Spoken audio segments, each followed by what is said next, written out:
오늘 저는 수준 높은 참 신앙인 그런 제목으로 세 번째 하나님의 말씀을 증거하겠습니다.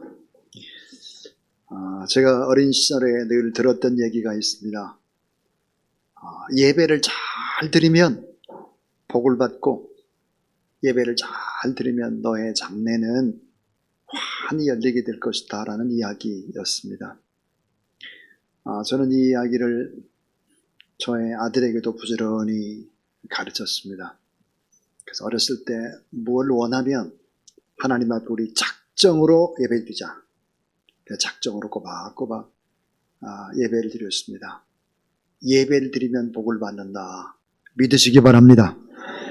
자, 왜 예배를 드리게 되면 개인이 복을 받고 가정이 복을 받고 나라와 민족이 복을 받을 수밖에 없나? 그것은 다음과 같은 이유 때문입니다. 예배는 딱 세 마디의 단어로 요약할 수 있습니다. 그 하나가 만남입니다. 만남. 또 하나는 반응입니다. 반응. 그리고 마지막은 응답이죠. 예배는 이 세 가지의 단어, 이 단어가 바로 핵심입니다. 자, 예배는 만남인데 어떤 만남인가? 하나님과의 만남입니다. 여러분, 하나님과의 만남은 운명을 좌우하게 되어 있습니다. 가장 큰 창조주 하나님, 구속주 예수 그리스도, 오늘도 지금 나에게 힘주시는 성령 하나님, 이 하나님과의 만남은 우리에게 엄청난 변화를 일으킬 수밖에 없습니다. 예배는 반응입니다. 어떤 반응일까요? 만남에 대한 반응, 임재에 대한 반응입니다. 자, 임재에 대한 반응을 잘하게 되면 뭐가 나타날까? 영향력입니다. 영향력. 내가 누군가와 가까이 하고 그분으로부터 많은 것들을 공급받고 그 임재라고 하는 것은 영향력 그 자체인 것입니다. 자, 그 다음 또 하나는 응답인데요. 응답이라고 하는 것은 인격과 삶으로 우리가 하나님 앞에 하나님을 만나고 하나님 앞에 반응을 하게 되면 응답이 나타나는데, 이 응답이라는 것은 뭘까? 아름다운 기적과 변화입니다. 자, 예배는 무엇일까? 예배라고 하는 것은 미래를 조율해 가시는 하나님의 손길을 경험하는 것입니다. 예배가 뭘까? 예배는 우리의 미래를 조율해 가시는 하나님의 능력 그 자체인 것입니다. 그러므로 예배를 소홀히 하는데 어떻게 인생이 뻗어나가고 어떻게 잘 될 수 있습니까? 불가능합니다. 하나님을 만나지 않은 사람은 세상의 것들을 만나게 돼 있죠. 하나님의 임재에 대한 반응이 영향력인데, 하나님의 임재를 느끼지 못하는 사람들은 세상의 것에 대해 영향을 받게 되어 있습니다. 그리고 그 인격과 삶으로 결국은 응답을 할 수밖에 없는 것입니다.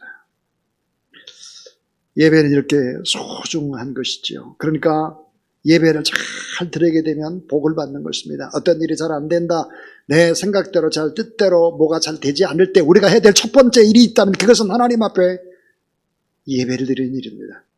예배. 이 일을 온전히 하게 되면 우리는 하나님께서 위대한 일들을 행하신다는 사실들을 결국은 경험하게 될 것이다. 자, 예배는, 따라하세요. 예배는 재창조의 시작이다. 여러분, 예배는 재창조의 시작인 것입니다. 노아가 방주에서 나와서 했던 첫 번째 일이 뭘까? 하나님 앞에 예배드리는 일입니다. 그것은 재창조의 시작인 것입니다. 자, 여러분, 예배가 왜 그렇게 소중할까요? 예배는 즉시 연락되기 때문입니다. 기도는 즉시 연락되지 않을 때가 참 많고 20년이 걸리고 10년이 걸리고 이럴 때도 참 많죠. 그러나 이 예배는 금방 연락된다라고 하는 거죠. 또 하나, 이 예배라고 하는 것은 예배를 통해서 참 좋은 것들을 하나님은 예비해 놓으셨기 때문입니다. 그 예배해 놓은 것이 뭘까? 하늘에 속한 하늘의 복을 예배 속에 숨겨 놓았습니다. 왜 그럴까요?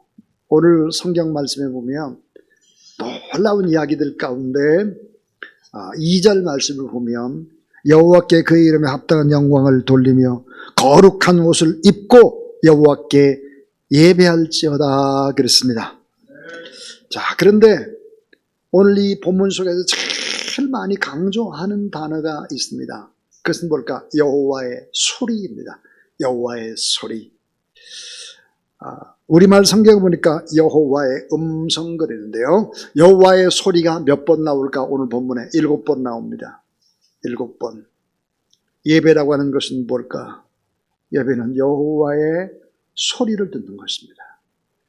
그래서 하늘에 복을 숨겨 놓으셨는데 이 예배를 통해서 하나님의 음성을 듣기만 하면 우리 인생을 달라질 수밖에 없는 것이죠. 오늘 저는 시편 29편이라고 하는 장엄한 하나님의 영광을 감탄하는 감탄시에 속합니다. 감탄.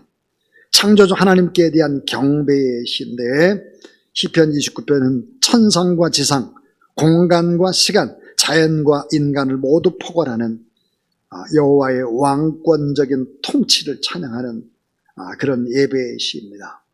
오늘 이 말씀 속에서 3가지를 꼭 기억하십시오. 그 첫 번째는 거룩한 옷을 입고 예배하라 하는 것입니다. 거룩한 옷을 입고 예배하라. 자, 여호와의 왕적 통치는 여호와의 소리로 나타난다 그랬어요. 여호와의 소리. 여호와의 소리는 천둥으로 이해되는 자연현상. 여호와의 소리는 여호와 자신을 대변하면서 동시에 여호와의 영광과 능력을 증명한다 그랬습니다. 그 소리, 여호와의 소리가 미치지 않는 영역이 없다는 거예요. 그래서 바다와 산과 광야와 동물과 식물과 사람과 모든 부분에 영향력을 주는데 생태계의 움직임 속에 하나님의 통치를 경험한다 그랬습니다. 그러니까 우리가 하나님 앞에 예배를 드리고 조금 전에 우리 찬양팀의 찬양을 참 잘하셨어요. 저도 그냥 따라 불렀는데 주께 가오니 그런 찬양입니다. 여러분 찬양은 무엇일까요? 여호와의 소리입니다. 하나님의 음성입니다. 자, 지금 하나님의 말씀을 증거하는 이것은 하나님의 소리입니다. 하나님의 소리. 또 오늘 기도를 아주 감격적으로 참 잘하셨어요. 저도 눈물이 나는데 여러분 자연다 하나님의 소리입니다. 하나님의 소리. 여러분 주여 삼상오 통성으로 기도하게 되면 이건 하나님에 대한 선포죠. 그래서 하나님이 반드시 소리로 응답하게 되어 있어요. 자, 오늘 3절부터 9절까지 시편 29편 3절부터 9절까지 여호와의 소리라는 단어에 힘을 주어서 우리 한번 같이 읽어보겠습니다. 시작. 여호와의 소리가 물 위에 있도다. 영광의 하나님이 우리의 소리를 내시니 여호와는 많은 물 위에 계시도다. 여호와의 소리가 힘이 있으며 여호와의 소리가 위엄차도다. 여호와의 소리가 백향목을 꺾으시며 여호와께서 레바논 백향목을 꺾어 부수시도다. 그 나무를 송아지같이 뛰게 하시며 레바논과 시련으로 들송아지같이 뛰게 하시는도다. 여호와의 소리가 화염을 가르시는도다. 여호와의 소리가 광야를 진동하시며 여호와께서 가데스 광야를 진동시키시도다. 여호와의 소리가 암사슴을 낙태하게 하시고 살림을 맑게 벗기시고 그의 성전에서 그의 모든 것들이 말하기를 영광이라 하는도다 그랬습니다. 여호와의 소리가 모든 것을 통치하죠.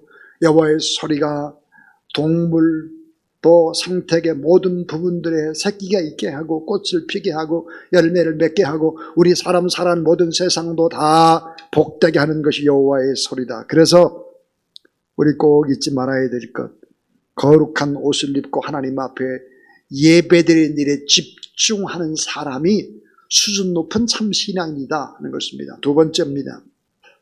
자, 여호와의 복주심을 기대하고 순종하는 것입니다. 여호와의 복주심을 기대하고 순종하라입니다. 가끔가다 하나님 앞에 많이 기도하고 난 다음에 이런 권면을 드립니다. 이렇게 하시는 것이 좋습니다. 그러면 어떤 분은 금방 순종하지만 어떤 분은 안 해요. 순종을 하지 않아요.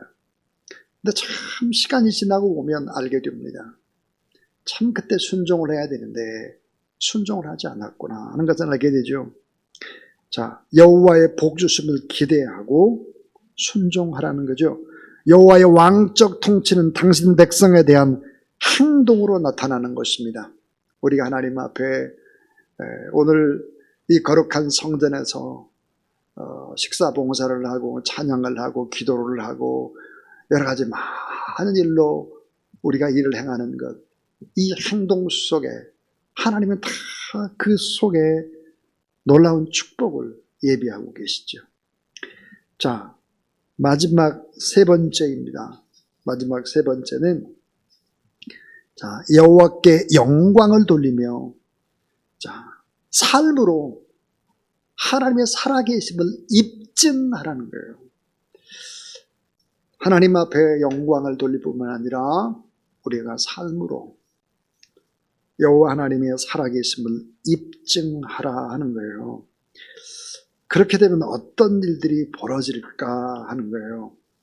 자, 여러분 11절을 한번 보시죠. 11절 같이 한번 읽습니다. 시작. 여호와께서 자기 백성에게 힘을 주시며 여호와께서 자기 백성에게 평강의 복을 주시리로다. 잘 보세요. 여호와께서 자기 백성에게, 예배드리는 백성에게 힘을 주는 것입니다. 힘. 누구에게나 다 힘을 주는 것이 아닙니다. 예배드리는 자에게 힘을 주시고 자기 백성에게 자, 평강의 복을 주신다 그랬습니다. 자, 여러분 우리가 예배에 성공할 수 있다면, 온전한 예배를 드린다면 복을 받는 거죠. 복. 우리는 이 땅에 태어난 이유가 하나님을 찬양하기 위해서, 하나님을 예배하기 위해서 하나님이 우리를 창조하셨습니다. 하나님 앞에 더 예배 자리에 남아서 한번 작정을 해보십시오. 작정. 그 작정을 하게 되면 하나님께서 놀라운 기적으로 응답하시는 경우를 종종 보게 됩니다. 자, 만물의 통치자, 그분은 우리에게 말씀합니다. 나를 예배하라. 삶으로 내가 살아있음을 증명하라. 거룩한 옷을 입고 예배해 보라 하는 것입니다. 여러분, 하나님을 믿지 않는 나라 점점 낙후되게 될 것입니다. 저주와 질병과 가난과 전쟁과 많은 파괴들이 있을 수밖에 없습니다. 우리가 적어도 10년, 20년, 30년 좀만 더 내다본다면 알게 될 것입니다. 지나보면 알게 될 것입니다.